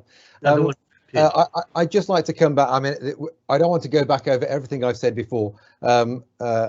The officer is absolutely right. Of course, these drawings are confusing. Some of them are out of date. Some of the dates on them are wrong. The conditions that we've drawn up, that we've all got in front of us, are wrong because the drawings are wrong. Now, these are the drawings that the public are looking at. We're asking everybody to be able to view these documents on the East Northants planning portal, and those plans are confusing. So I just don't see that we can approve this tonight. On top of everything else that we've heard, overdevelopment, it is dangerous. I can't believe highways are trying to allow two junctions close together. But put all of that to one side, the drawings are wrong and they are confusing. So how on earth can we possibly approve this with incorrect information? And remember, the public are seeing that incorrect information as well. Thank you, Councillor. So, Lance, maybe there's a case here from the confusion on the drawings point of view that we actually have a deferment and get those drawings right and to us to make a proper decision on. Well, if I may, just like, if I may, I'll just clarify with Peter that it's possible to condition that actually what we are voting on here is the 40-metre splay, because in the interests of executing this decision one way or another, then we can make a decision tonight without having to endure another round of debate on the development. So is it possible to condition it, or is the right thing to do to defer it? Well, yeah, I mean, what we are talking about is a technical detail here. So the technical detail is the 40 metres. The plan that Councillor Wilkes has rightly identified, which doesn't match to the current access, is an indicative site layout. So the purpose and the thrust of that plan wasn't the access. The purpose of that plan was to see how 21 dwellings would fit onto that site. So the actual access layout plan is conditioned on condition 4. So what we're looking at here is a technicality that the indicative plan, if you're measuring, doesn't equal 40 metres. That's a very easy fix, obviously. To defer it and bring it back on that basis, I think would be not in the interest of the public and members to bring that back, as it is quite an easy fix. And the report does go into some detail about the 40-metre gap near central to central, and that 40-metre centreline to centreline is national guidance. It's in the manual for streets. So I think Councillor Hughes said that it wasn't national guidance, but it is actually national guidance. What the Highway Authority were trying to achieve to begin with was kind of over and above national guidance. And I think that's why they conceded in the end, that they couldn't actually stand at an appeal and argue a near side channel to near side channel, because the inspector would just go back to what the national guidance is, which is centre to centre. But in terms of the plan, I think obviously the logical and most effective thing to do would be to get the agent to simply adjust the indicative layout plan. Thinking about it, there probably isn't any reason to actually, I mean, the only reason we condition the indicative layout is for the density and to show that it can fit 21. But I think it would be a simple task for them just to amend that plan to show that it is 40 metres in line with the access plan. I think that would be the easiest, most effective thing to do.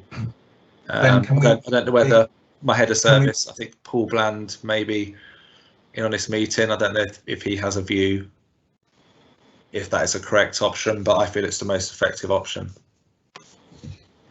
Paul, are you there? I am here, yes, Chair. Do you have a comment? Yeah, I agree with Pete, actually. I mean, the recommendation has been well thought out, and I do hear what the members have to say, but I think that this application can be approved tonight. On the other hand, you know, I do hear what you say about your concerns, and you do seem to have quite a few concerns based particularly on local knowledge, and I don't have a problem personally with a deferral on this if you would like to seek absolute clarity on some of those matters. It seems to me that that the local knowledge, in particular being brought by members, has particular concerns about this. So if there is something that we need to clarify, that there isn't a problem in that respect. But I just reiterate that you know, the recommendation that we put forward is a serious one and a professional one, and we do believe as officers that it can be approved if you're minded to do so. Thank you, Paul. Andy? Thank you, Chairman. In the past, when we've deferred things, we defer them for a specific purpose, and only that one purpose can be redebated when it comes back to committee.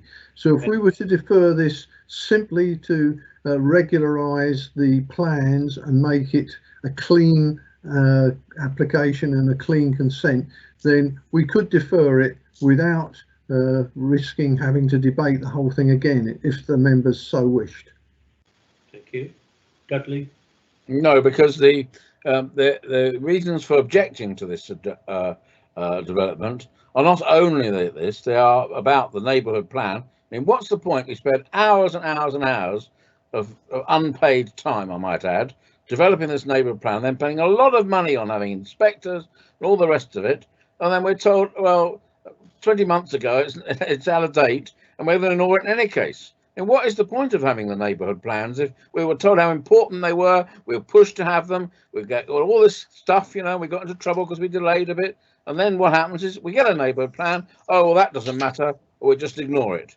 I mean, when's the next thing that's going to ignore it?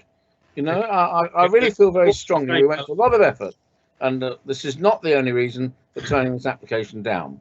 What Paul actually said was we defer it so officers can take questions away and answer them for a future meeting. Yes, not just on one reason. Of all the questions, and they will try and work out the answers to those questions for that's fair enough. A deferred meeting. So I think that's probably how it should be played. But it's up to Lance to give us some sort of proposal. Can I sorry, can I just step in again? I've just had a look through the report as well. I think condition 7, I remembered when speaking about the highways, condition 7 is going to require a 278 agreement as well with the Highway Authority. So they are very technical drawings in relation to the access plan. So it'll be built on top of that, and a whole other suite of plans will be done. And this will include, but not limited to, footways, pedestrian crosses, relocation of the bus stop. So as part of that process, we will be definitely securing the 40-metre distance between the two junctions. I still think that we can, as Councillor Mercer said as well, I think on this basis, my only issue that I can find with a technicality to defer would be based on that indicative layout. I think anything else that's discussed tonight is clearly in the report and has clearly been answered by myself and in the report, so members could easily vote for or against on that basis. I don't think a deferral would benefit any of the extra questions at all, because the answer is going to be exactly the same as what I've said tonight and what's in the officer report. The only thing of any proper substance is the indicative layout, which, as Councillor Wilkes has identified, shows 34 metres, but I feel this can be amended prior to the decision going out, because the 40 metres is the set distance that it has to be, and it will be technically drawn up at this level. That could obviously be agreed, changed and agreed with yourself, Chair, and before we issue any approval. I just think a deferral based on the other issues highlighted wouldn't be any use, because it's not going to change from what I've said tonight or what the report says. So if that's the case, it should be voted on either for or against. Okay, thank you, Peter. Chairman, there's Councillor Jill Mercer as well. Okay, Dudley. Well, our planning expert, our leader, our chief planning officer, has kindly said, and rightly said, that we should take into account other factors.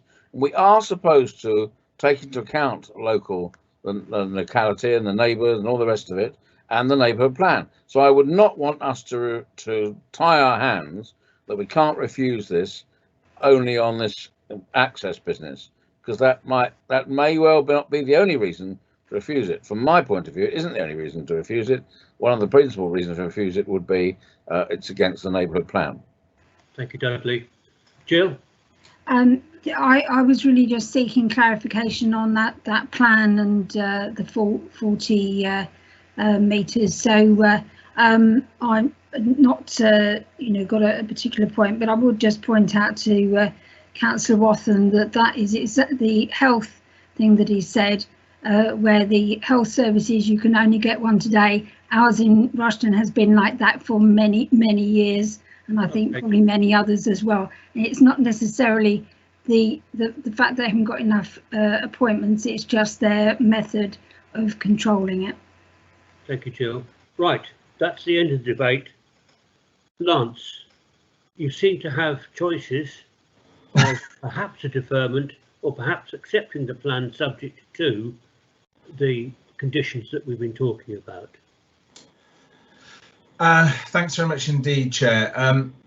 We're put in a position to give the public the impression that we're sitting in judgment on cases and that we have some form of discretion.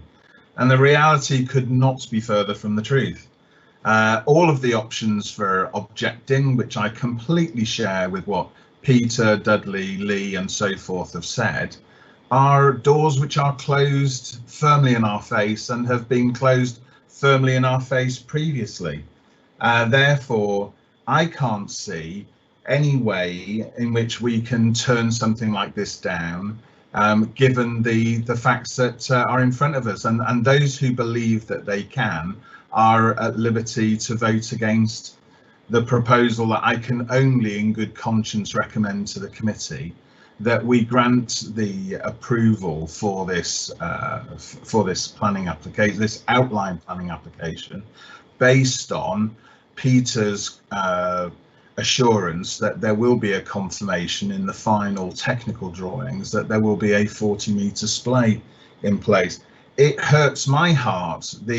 This is the wrong environment. This is the wrong place for the debate about how we as a council are continuously let down by the Ministry for Communities and Local Government, because our argument should be with them through Tom via the Conservative Party. You don't like what you see in front of you, that's the place for the argument, not here. And to be honest, we don't have a leg to stand on, and therefore I'm recommended that we grant. And if we've got argument, then we take it through Tom. Fine, thank you. Can I have a seconder to that? Seconded. Thank you, Alex. So that's moved and seconded. Can we have a recorded vote, please, Chairman? Can we have a recorded vote, please, Chairman? Can we have a recorded vote? Yes. Charlie, are you there? Yes, Chairman, I can do a recorded vote if you request it, of course. Okay, thank you. An individual member can request their own vote be recorded immediately after the vote. It needs a number of you to request a recorded vote. So if other members are happy to have a recorded vote, then you can do. So members, would you like to see a recorded vote? Put your hand up or go in chat line. Councillor Mercer has his hand up. I don't know. Yeah. Yes. Well, I'd like the people of Raunds to know what the vote was. See? I can see 6 hands going up for a recorded vote. That's sufficient, Chairman. Thank you. Right, so we'll have a recorded vote. Charlie, will you take it for us? Councillor Mercer has his hand up for something else, I think. This is a complex application in terms of what we're going to vote on. Can we have, please, clearly explain to us exactly what we're going to vote on, because we're not just going to vote to grant or not, we are going to vote to grant, well, to delegate to the Head of Planning Services permission to grant, subject to a 106 being agreed by a suitable date, and we haven't specified the date because it says 11th of September in the report, and it clearly isn't going to be then, and separately with changes to the plans. And we need to be very, very clear and explicit as to what it is we're voting on, because this is not a simple vote. Okay, so those are the 2 items. Peter, is that okay for you? Yeah, so in terms of the in 106, the update sheet, I think it requests 18th of December. So if you look at the update sheet, I think the first point is 18th of December for the 106. So that should tackle that point. In terms of the plans, it's simply the indicative layout plan. It's an indicative plan, but I think what we want is the indicative plan to tally with the technical plan. I think that's what the issue was. So what I can do is, before this decision leaves the building, if it is approved, then I will get the agent to essentially adjust the indicative plan. So what will happen is condition 4 will change, so it will be revision B, and it will be received probably in the next couple of days. It'll be a September date, and it will be the exact same plan, but it will just show the line of the road moved by 6 metres. Yeah. Members are clear that there are 2 changes to go with the proposal to accept. One is that the 106 agreement is completed, and that the plan changes, the officer is going to get them sorted so they make sense to us. Those are the 2 things. So, no, if voting against this, we're also voting against it's not part of the neighbourhood plan. And that is a reason for voting vote on the proposal. You have a chance to go against the proposal, right? All of you. But we have to have the reason for going against. Chairman, yes. I would like to just check with the officer whether, in view of the fact that the health service have not come back, that we can, if we were to grant this, that's the health contribution would be included in the section 106. I couldn't support it unless that was the case. Yeah, sure. So yeah, I think it's paragraph 8.3 of the report. We talk about the contributions. At time of writing and at this time now speaking to you, we haven't had a request from the NHS. As you're all aware, 106s can take months to go through, so I will chase up this week. I will keep chasing until we get a response. I'm sure we will get a response back soon, but for some reason we're having no response from them at the moment, and I can't answer why that is. So I will keep chasing them, and it's in the recommendation. It's listed here, so as it's subject to the 106, part of 106 will be securing the NHS contributions prior to the completion of the 106. So prior to its completion, we will secure. If they don't request anything, then we won't be able to put it in there, but I will make sure I speak to somebody prior to its completion Chairman, to get the necessary contributions. Sorry to interrupt, Peter. That's okay. Chairman, surely we are voting on what is in front of us, not what might be in front of us. And at the moment, there is nothing from the NHS. No. Yeah, that's correct. So there's nothing from the NHS. So paragraph 8.3 says that they have not requested any contributions. As they haven't requested, we could be within our right to essentially write them off them, because they have 21 days to get their request in. But what we've done on this occasion is given them extra time and said before the completion of the 106, we'll incorporate any request into it. So it almost gives us the opportunity to get that contribution rather than just write it off.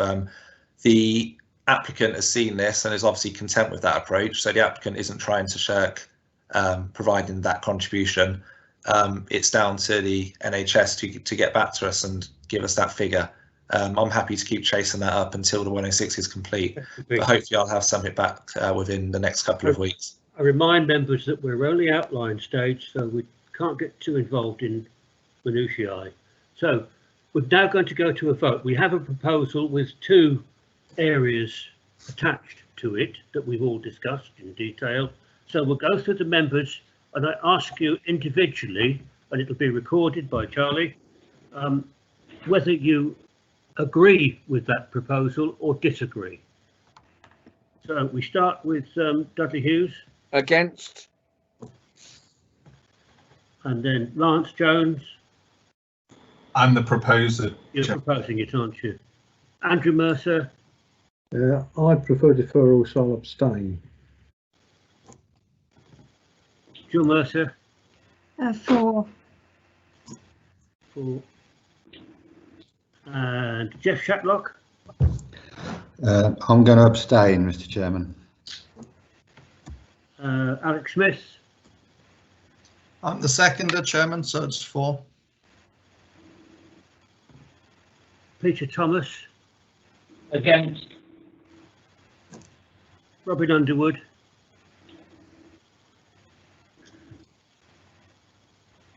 Robin? You're muted. I think he's gone. Councillor Underwood. Oh, there you go. I abstain. Peter Watson? Against. And Councillor Lee Wilkes? Against. So Charlie, what's the scores there? Currently, Chairman, we have 3 votes for the motion and 4 votes against the motion. So we now need to have, so the motion is being defeated by 1 vote by the looks of this. So we have to have, firstly, the reasons specifically. No, Chair, we need to have another motion. Well, only if we refuse do we have to give reasons for the refusal. I think our solicitor wants you to speak. Thank you. That's okay. I think we need his help. Yeah. Good evening, everybody. Yeah, you will need a new substantive motion because the original motion's been defeated. As usual, without wanting to sound like a scratch record, I do have to point out that there are implications, possibly of a cost nature, with regards to the council should we make a decision to refuse, but that's for the committee to decide. Thank you, Stephen. We, of course, could accept a motion for deferral if that's going to be what members want. I'm just going to ask Lance if he's prepared to put a second motion and cancel the first one. Andy Mercer wants to speak again, do you? If nobody else was prepared to propose a motion, I would propose that we defer, because I think deferral would win. But it's up to the ward member to make the first option. What do you want to do, Lance?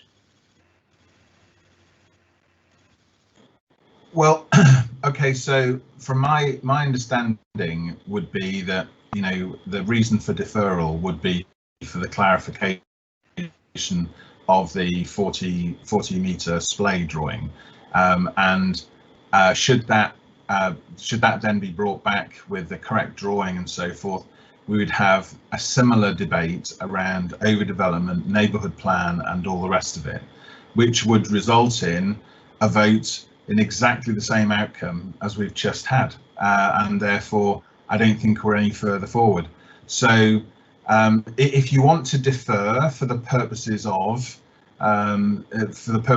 this, the updating the drawing, then I'm happy to propose a motion to defer for that purpose, but I don't think it's going to get us any further forward unless someone thinks that there's another item for another basis for deferral, because I can't see it. I think all of the objections which have been raised have been handled, much to my disappointment, I might add, but they have all been handled. And as the solicitor points out, I don't think we have many grounds at all for turning it down. Probably right. So you're proposing deferral then, Lance, are you? No. Well, if I am being asked to make a proposal to defer, it would be on the basis of the drawing, and I believe that we handled that in our previous previous discussion. Therefore, Mercer has already said that he will propose. Exactly. Yeah. So if Andy wants to propose, Chairman, Councillor Hughes has his hand waving. Our Chief Planning Officer very helpfully suggested that we deferred because there are a number of issues, particularly in relation to the neighbourhood plan, that could be looked at carefully by the officers, and as well as the usefulness or otherwise of the various drawings that we've had. So it seemed to me, if we deferred it, that he would be very helpful about this, and I think that's all good to him. So if we defer this, then that's an opportunity to look at these other issues and then bring back an application that may be slightly different. That we could defer it, subject to officers looking at all the points we have brought up tonight and having answers as far as they can go the same questions. I know a lot of them will be the same, but not all will be the same. So, Andy, is that what you propose? Yeah, point of order. We need to vote to extend the meeting because it's been going on for 2 hours. Well, if we've got recorded vote, haven't we, as well? Okay, then. Propose, please, someone to extend the meeting by half an hour. I propose that. Seconded. Those in favour say yes. Yes. Okay, that's passed. So, Andy, your proposal, please. So can I just quickly clarify that in terms of the neighbourhood plan, if we defer for that reason, I have nothing else to add on the neighbourhood plan. So it'd be identical. Absolutely identical. That's all you say, please, Mr. Officer. Yeah, that's okay. I just propose that we defer the application for clarification of various issues. I would second that. Thank you. We've got to take a recorded vote on this, have we? No, nobody's requested a recorded vote on that. So, all in favour of that proposal to defer, please say aye. Aye. Yes. Against, please say no. No. Who was No. that? I would abstain. Councillor Wilkes is no. Councillor Wilkes. Okay, fine. Just so we know. So it is passed that we are deferring it, and we hope that the officers will come up with some of the answers that we've been just talking about, particularly the drawings. Can I have a list of what you'd want answering? Because I'm a bit confused because everything, I don't think there's much more I can clarify. Obviously the plan I can clarify, but is there anything specific you want me to answer? Because nothing's going to change from my report. I can't see from this conversation. Jen, we need obviously answers from the health service on the section 106. Yeah, that's fine. The weight of the neighbourhood plan. Yeah, that's in my report. So the weight to neighbourhood plan is what it says. We need to we will need to have the cleaned up, corrected drawings, obviously, to regularise everything. That's the most important point. Yeah, that's fine. A drawing can be done very easily. Yeah. Yeah, as far as I'm concerned, that's it. But the ward members may have other issues. Okay, that's fine. Can I suggest that you speak to the ward members after the meeting and any other issues that they feel need to be clarified before bringing it back? I'd save you doing that, Peter. There is nothing further that needs clarification. We've already been through this yesterday, you and I. So yeah, we're fine. Thank you very much. Okay, thank you, Lance. So that then is approved a deferral with the questions that we've asked. And if you have other questions, then give it to Peter Beisch as a question, and if he can answer it, he will, I'm sure. So yeah, no problem. That's that. Completed. Difficult one, isn't it?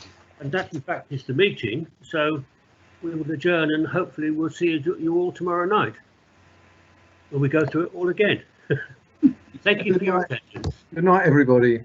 Good night. Night. Night all. Aye.